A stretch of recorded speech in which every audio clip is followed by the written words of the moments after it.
আবার একটা পেনশন দেন তো। এই যে ভাই সিগারেটের টাকা 18 টাকার বেশি দিতে পারুম না। বুঝলাম না, আপনি সিগারেট দিতেছেন আবার সিগারেটের দামও দিতেছেন। আপনার দোকানে পাই সিগারেট?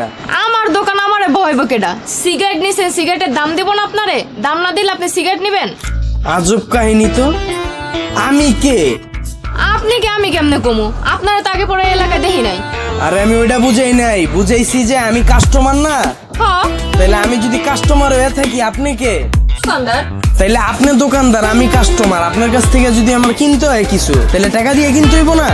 ভাই আপনি যেই কাহিনী কইতাছেন, এই কাহিনী শুনছিলাম আমার দাদার আমলে হইতো। তখন নাকি কাস্টমাররা টাকা দিত, দোকানদাররা সদাই দিত। কিন্তু এখন তো সদাই বেচার লাগে মানুষই পায় না, এই জন্য সদার লগে লগে সদার দামও দিত। আপা একটা বেনসন দিন তো। এই জন্য